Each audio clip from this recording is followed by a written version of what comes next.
Hey, what's up? I'm Dilio, and you haven't been on this channel. I am Dilio. I'm an independent artist and music producer, and this is my channel, Dilio T2K. And in this video, we're going to just have a short discussion about the Ableton Push 3. Ableton has announced this product, and definitely has got me raising my eyebrows at it, like, okay, that's interesting. And I think it's pretty cool because this is Ableton's first foray into the standalone thing. We already know that this goes heads up with the Akai Force, which is kind of what this is beforehand, but now Ableton is sort of putting things back in their own proprietary controller, and I think that's a good thing. On top, I look at the specs and I see that it's about 8 gigabytes of RAM in it, 256 gigabytes of storage. That's pretty cool, and then you can get a version of it without the internal processor so that it only runs with a computer.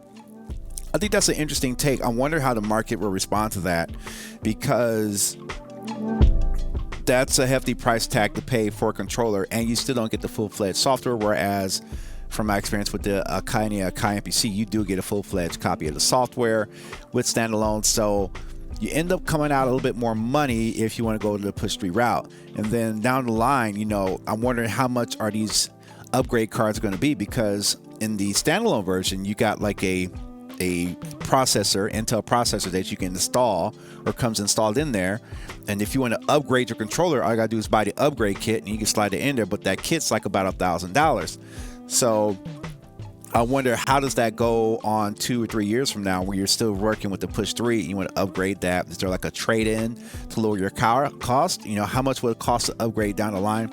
Don't know, but if I'm probably like a power user that is cool with one controller, I think that's great. I think that's sort of an advantage to Ableton in a way. It depends on how you look at it, because, you know, in the Akai now we have so many flavors of controllers now. It's sort of like overwhelming now because there's so many.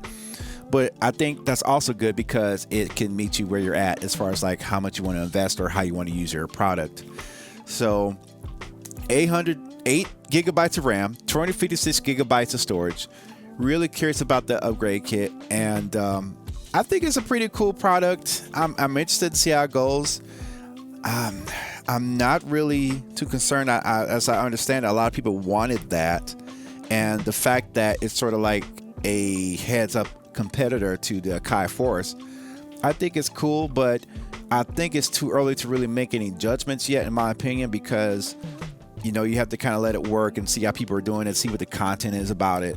But I'm definitely interested about it, and I'm happy for Ableton users, because I know that there are some Ableton users that would like that standalone experience, and there are probably some Ableton users who bought an Akai Force just to have that similar clip launch experience in a standalone format. But it's going to be really curious to see, and, you know, I'm definitely happy for Ableton users. I'm not really looking towards that, because if you think about it, if you're able to get your own equipment now, it's a little bit tricky now, because you have to kind of pick and choose what you get now, or you'll just have a room of equipment that you can't use or can't touch. Or it's like, well, what do you pick to focus on? So definitely, if you're an Ableton user or you want to get into Ableton, I think this is a good way to get into it. But I do struggle with the fact that you don't get the full suite of software with the Push 3, either one of them. I think you get like a light version of it. So it kind of makes me scratch my head and say, the full suite's about $500-700. So even if you did get the full Push 3, you still got to pay an additional $700 for the software. If you're a power user, I can see you invest in that, but that's sort of a farther approach. Whereas, you know, in Akai Force, you can definitely put down the money for an Akai Force and get the full suite of software, but it's not quite the same as the MPCs. I've seen posts of people installing the Force software on MPCs and running on there. I'm not really trying to get into all of that, but I definitely am interested to see what happens. I'm happy for Ableton users. I'm quite sure they're having fun there, and, you know, I think Ableton is sort of doing the same thing. A lot of these companies are doing the same thing, where they are releasing their new products with content creators. I guess that's sort of the new wave of advertising. You know, they pick their creators and then rock that out. So let me know what you think about the Ableton Push 3. Is it going to be providing any competition for any other platforms, or you think this is going to kind of maintain their own lane? Let me know in the video. I'm Dilio.